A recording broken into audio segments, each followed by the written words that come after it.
falar algo ao motivo do que acontece essa escatologia, o porquê da volta do Senhor, o porquê do Senhor ter preparado e nos ensinado algo novo todos os dias. João capítulo 1, a partir do versículo 11. Primeira carta de João, capítulo 1, a partir do versículo 11.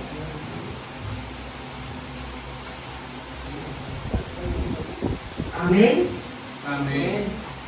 Diz assim: Ele veio para o que eram os seus, mas os seus não receberam. Mas a todos quanto receberam, deu-lhes o direito de se tornarem filhos de Deus, ou seja, aos que creem no seu nome, os quais não nasceram do sangue, nem da vontade da carne, nem da vontade do homem, mas da vontade de Deus. E a palavra se fez carne e habitou entre nós. Vimos a sua glória, a glória como a de um unigênito do Pai, cheio da graça e da verdade. Amém? Amém. Glória a Jesus.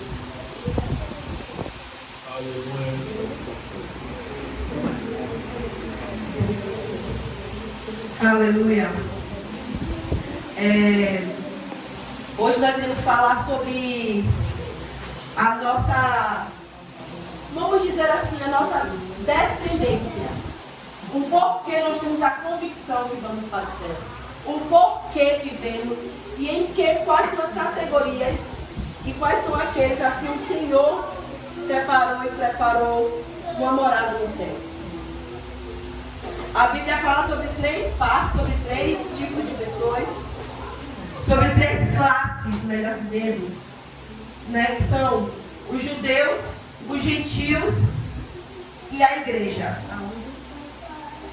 Serei bem breve, bem clara, bem rápida, bem objetiva.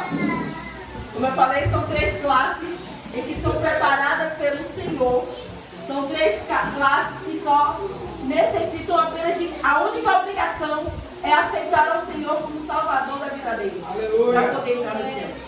Os judeus, claramente, óbvio, que é o povo a quem Deus veio ter um propósito, um povo a quem Deus escolheu, um povo a quem foi formado pelo Senhor, um povo que vem da descendência de Abraão, a quem o Senhor disse para ele: sai da tua terra, da tua parentela, e eu te levarei para um lugar onde você não conhece.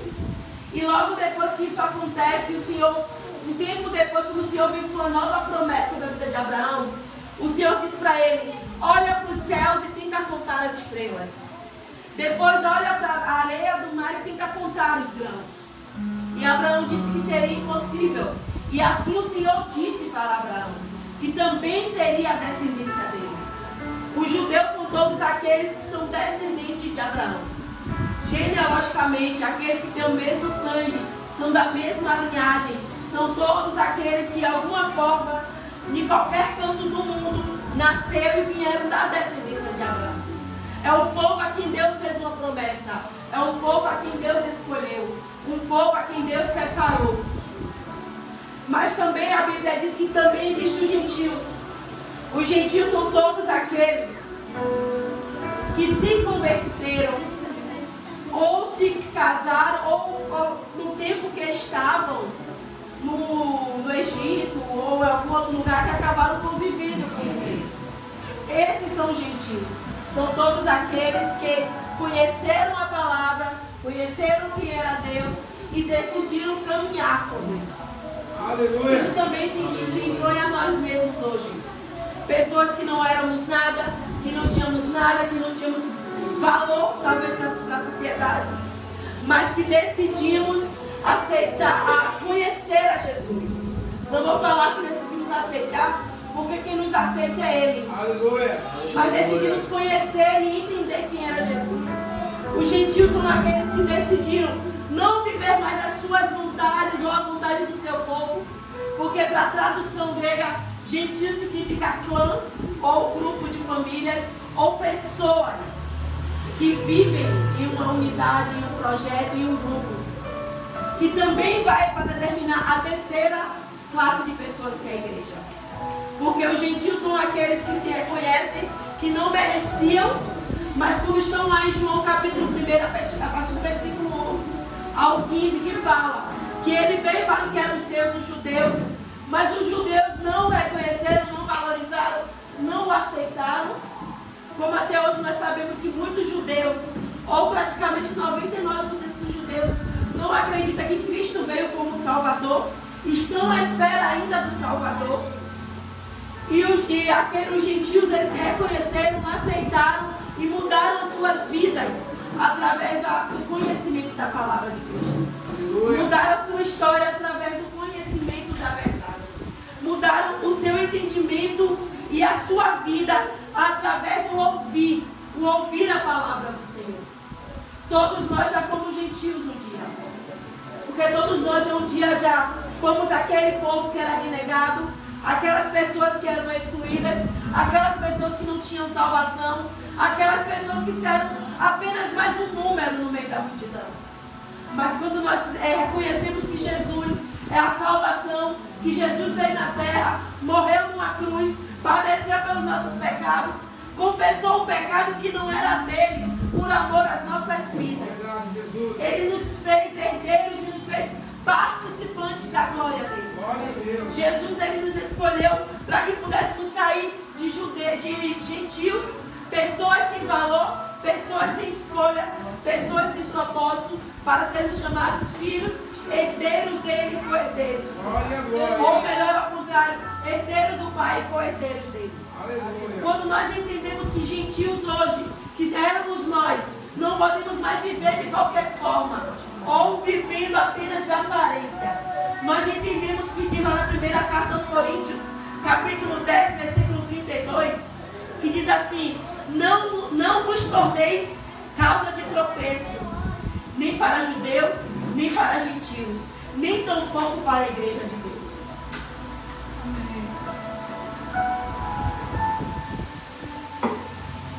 Aqui a Bíblia ela fala claramente sobre a decisão da mudança de vida e de ser exemplo por onde nós passamos. Quando lemos esse versículo que fala que não devemos causar tropeço para os gentios, para os judeus, muito menos para a casa do Senhor. É entender que nós somos a imagem e semelhança de Cristo. É entender que quando nós falamos, decidimos a servirmos ao Senhor e sermos a partir de hoje considerados cristãos, não podemos mais fazer as nossas vontades, não podemos mais fazer o nosso querer, o nosso ego, do jeito que nós achamos que deve ser certo. É verdade. Mas claramente entender, como eu já falei em outras aulas aqui, em outros estudos, perguntar claramente: Espírito Santo, é assim que o Senhor quer que eu me vista? É assim que o Senhor quer que eu fale? É assim que o Senhor quer que eu ande? É isso que o Senhor quer que eu veja? É isso que o Senhor quer que eu ouça? É com essas pessoas que o Senhor quer que eu ande? Ah, pastora, mas nós temos que falar com várias pessoas, poder essas pessoas se converterem. Sim, claro. Mas falar com as pessoas não quer dizer que devemos andar. É entender a diferença do falar de Jesus e andar com aqueles que não são de Jesus. Em Salmos capítulo 1 diz que bem-aventurado o homem que não anda segundo o conselho dos ímpios, Aleluia. não se detém no caminho dos pecadores, Aleluia, e nem se assenta na roda dos escarnecedores. Glória a Deus. Sabe quando é entender que não se anda no caminho dos ímpios? É entender que eu sirvo ao Senhor, então eu não posso andar como uma pessoa que não serve a Cristo. Eu não posso falar com as mesmas gírias. Eu não posso querer andar na mesma roda. Eu não posso querer fazer da mesma forma. Quando eu entendo que aceitar na roda dos escarnecedores é você não ter a oportunidade que da sua boca saia palavras que venham defamar, caluniar ou prejudicar alguém. É entender que eu sou Cristo, exemplo de Cristo na terra. Aleluia. É quando nós entendemos claramente o significado da palavra cristão, que é pequenos cristos. É entender, Cristo fez isso no tempo que ele andou aqui na terra. Se eu digo que eu sou cristão e eu vivo Cristo, por que eu continuo fazendo totalmente aquilo que eu tenho certeza que Cristo não faria? Se eu falo, eu penso, eu ajo, eu tenho atitudes que não agradam a Cristo, eu não posso nunca me titularizar como cristão. Mas é entender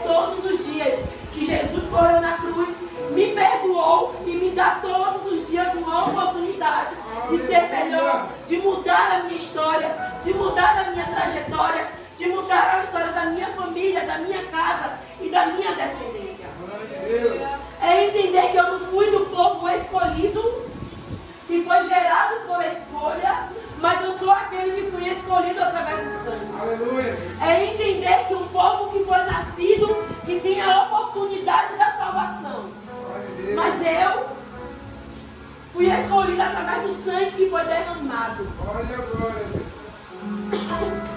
Desculpa, se formos parar para olhar, não desmerecendo, mas quem tem mais valor?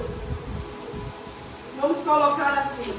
Vou dar o exemplo da sexta-feira lá em Brotas, que muitas pessoas se assustaram quando eu dei a oportunidade para Evelyn. Algumas pessoas olharam e falaram assim, estou dando a oportunidade agora para minha nora. E eu falei claramente que Raul não nasceu da minha barriga, mas ele é nosso filho do coração. Nós hoje, como gentios, somos da mesma forma. Não nascemos daquele povo escolhido, o povo que é descendência de Abraão, os judeus, mas somos um povo, somos os filhos de Deus através do coração, através da promessa em Jesus. É entender que aquilo que Cristo fez para nossas vidas, ninguém faria. E Gênesis capítulo 12, versículo 1 ao versículo 3 diz assim: ora, disse o Senhor a Abraão, é um capítulo que eu acabei de falar há poucos segundos: sai da tua terra e da tua parentela e da casa do teu pai, e vai para a terra que te mostrarei, e te farei uma grande nação. Aleluia. E te abençoarei e te engrandecerei o nome. Ser tu uma bênção. Abençoarei os que te abençoares e amaldiçoarei os que te amaldiçoares. E em ti serão benditos todas as famílias da terra. Essa foi a promessa que o Senhor deixou para Abraão. Todos aqueles da descendência dele teriam uma oportunidade. E o pastor Wesley já falou aqui uma vez, ou mais vezes, eu não lembro, eu vou deixar novamente claro na mente de todos. Sabe a segunda chance que dizem que vai ter para o povo? São para esses, são para os judeus, são para os filhos de Abraão, são aqueles que são a descendência de Abraão. A nossa segunda chance está sendo essa. Foi a de que não éramos nada, o sangue de Jesus nos lavou, nos purificou. Então, quando Ele vier, Ele vai levar um povo puro, santo e perfeito, imaculado, que se arrependeu dos seus pecados. Não tem essa de, eu estou aqui meia boca hoje como crente, mas quando Jesus arrebatar a igreja, Jesus levar o povo a me conserto, e aí eu vou subir na segunda oportunidade. Não existe isso. A nossa segunda oportunidade está sendo essa que nós estamos vivendo hoje. Aleluia. A nossa segunda oportunidade está sendo hoje, terça, 19 de novembro, às 20 horas e 26 minutos. Essa está sendo a nossa segunda chance. Não teremos uma segunda chance. A nossa segunda chance é até o dia que Jesus voltar. É o se arrepender hoje. É o praticar as boas novas hoje. É viver Cristo hoje. É exalar as promessas de Cristo hoje. Não é esperar para quando eu estiver maduro, eu estiver mais velho, ou estiver perto. Estiver perto de quando Cristo voltar. Porque não sabemos nem o dia nem a hora que o Senhor vai voltar.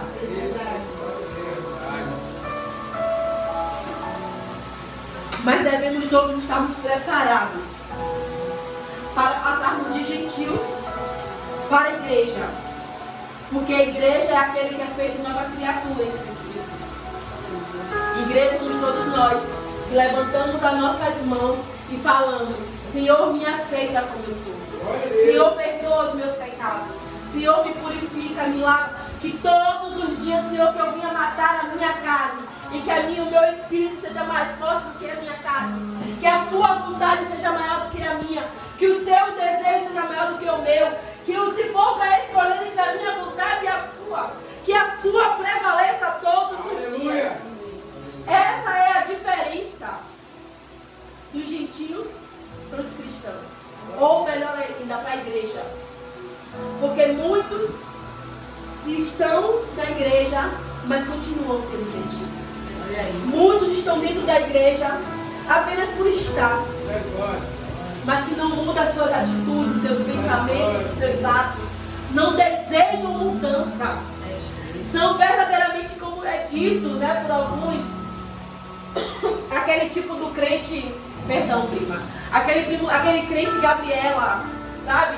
Eu nasci assim, eu cresci assim, eu vou morrer assim. Aquele crente que acha, que eu só levantei uma mão, então a minha outra mão eu posso bater do jeito que eu quiser.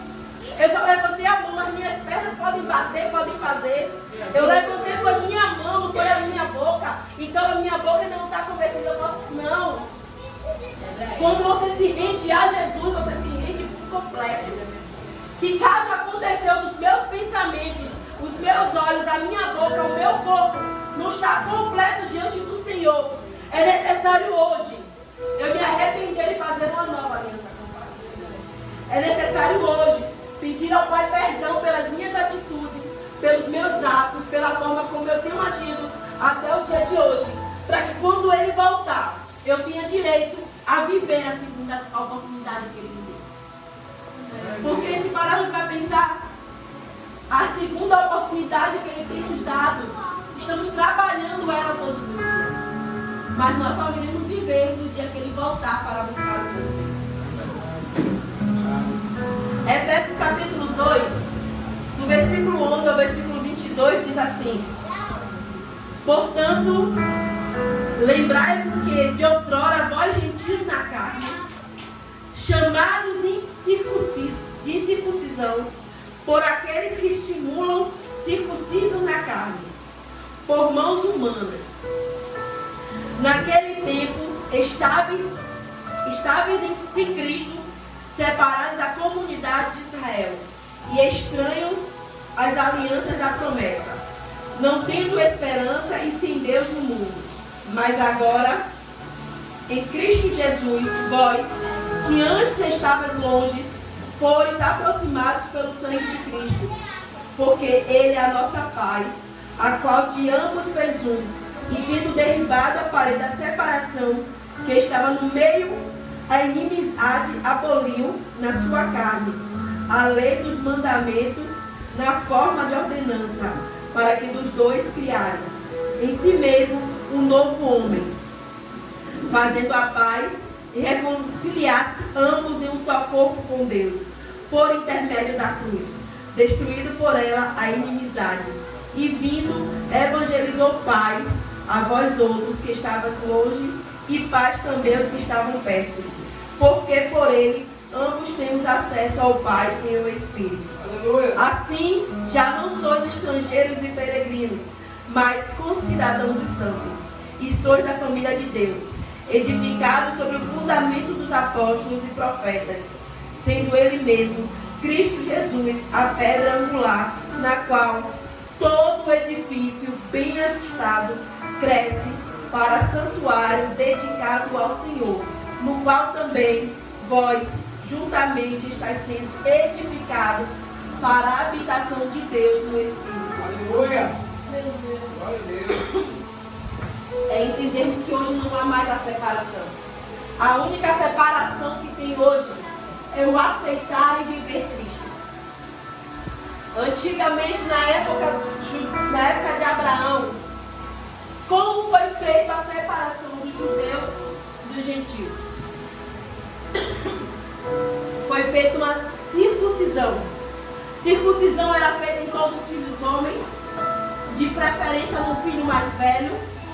Era um talho que era feito no órgão genital masculino, em que provava que o homem fazia parte da descendência de Abraão. Porque Deus fez essa separação. Depois disso, na nova aliança, o Senhor falou que não era mais necessário. Aleluia. Porque a incircuncisão e a circuncisão foram feitas por Cristo. Cristo derramou seu sangue, Cristo fez o seu sacrifício, então não era mais necessário isso. Como eu falei há poucos instantes, a única coisa que agora faz a separação dos gentios, que somos nós, para o povo judeu, só é a descendência de Abraão.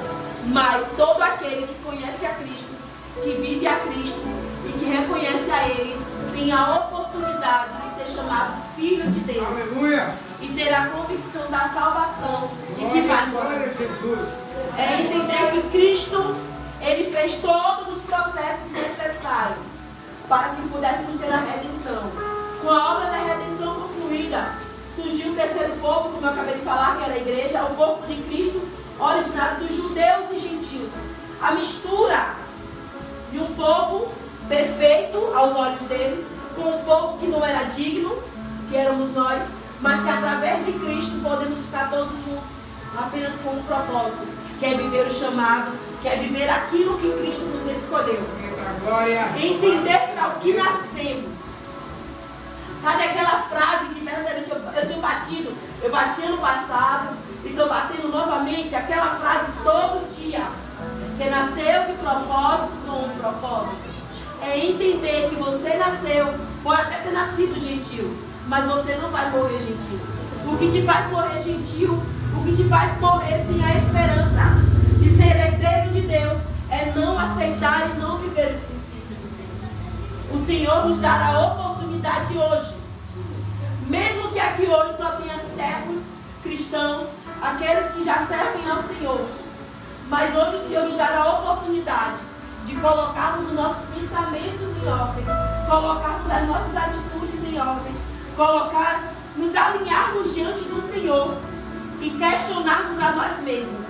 Estou vivendo a promessa? Estou vivendo o meu chamado? Estou vivendo para o que eu nasci? Ou é necessário me converter novamente para viver aquilo que o Senhor tem para a minha vida? É necessário eu ter a oportunidade da segunda chance? Ou eu não vou ter mais nenhuma oportunidade? Cristo continua de braços abertos, nos esperando, confiando que não iremos mais brincar de sermos cristãos. Não iremos mais brincar. Desculpa, com a oportunidade que Ele nos deu. Não iremos mais brincar com aquilo que nós vivemos hoje, que é a palavra cristã. Ou principalmente com a palavra chamada. O nosso chamado não pode ser esperado para que outra pessoa venha viver. Porque imagina, você hoje tem uma herança, uma casa que é para ser sua, uma casa com 15 quartos, 3 salas, 3 cozinhas, com 2 piscinas, tem hidroginástica, tem lugar para 10 carros na garagem, você tem uma quadra de esportes, você tem tudo que você imaginar, é uma casa que é sua. A chave está ali, ó, está aqui. A única diferença é você decidir se vestir bem, começar a cuidar melhor da sua aparência e fazer academia, e emagrecer 20 quilos. Só isso. Mas aí você vai lá, mas eu não consigo, é difícil, dá trabalho. Então quer dizer que então você tem a outra oportunidade. Largar de mão aquilo que é seu e esperar que alguém nasça, cresça, faça a maioridade e viva tudo isso que era aquilo apenas que foi deixado para você como regra, para você ser dono da casa. Você prefere pagar esse preço, pequeno preço que é apenas emagrecer 20 quilos? Ou você prefere esperar alguém nascer para poder herdar a casa que é sua? Perdeu os 20 quilos na hora. E por que você não prefere viver Cristo todos os dias, mas espera todo dia falar que eu não estou merecendo, que eu vou viver, que eu não sou digna do chamado e do propósito? Aleluia. É entender que é fácil eu perder peso porque eu quero uma coisa que agrada o meu ego. Mas é difícil eu viver o chamado e o propósito quando é algo para agradar os céus e agradar o reino de Deus. É entender que tudo aquilo que nos agrada é mais fácil de fazer. Então que possamos colocar como prioridade agradar o reino, para que isso possa agradar as nossas vidas. Aleluia. Amém, pastor Wesley?